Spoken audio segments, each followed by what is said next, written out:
வணக்கம். G3 செய்திகளோடு இணைந்திருப்பது நிதியா முத்துக்குமார். கரூரில் 61,126 மாணவர்களுக்கு பாடப்புத்தகங்கள் வழங்கி மாவட்ட ஆட்சியர் முத்துக்குமரன் வாழ்த்து தெரிவித்தார். இனி விரிவான செய்திகள்.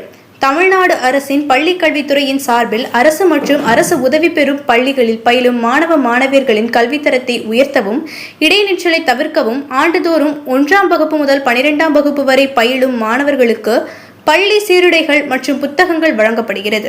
இதன் அடிப்படையில் கரூர் மாவட்ட கிருஷ்ணராயபுரம் ஊராட்சி மன்றத்துக்கு உட்பட்ட சேங்கல் அரசு மேல்நிலைப் பள்ளியில் மாணவர்களுக்கு தமிழக அரசின் விலையில்லா புத்தகங்கள் வழங்கும் நிகழ்ச்சி கரூர் மாவட்ட ஆட்சியர் முத்துக்குமரன் தலைமையில் நடைபெற்றது.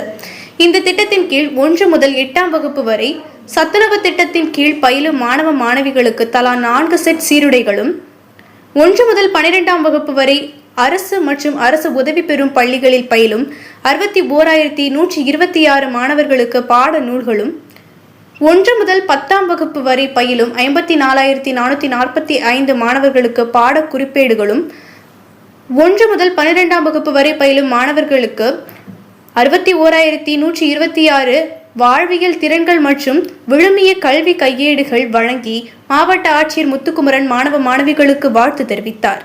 முன்னதாக அப்பள்ளியில் முதலமைச்சரின் காலை உணவு திட்டத்தில் பள்ளி மாணவர்களுக்கு வழங்கப்படும் காலை உணவுகளை ஆய்வு செய்து மாவட்ட ஆட்சியர் முத்துக்குமரன் மாணவர்களுடன் அமர்ந்து உணவருந்தினார். G3 செய்திகளுக்காக கரூர் மாவட்ட செய்தியாளர் ரா சம்பத்குமார்.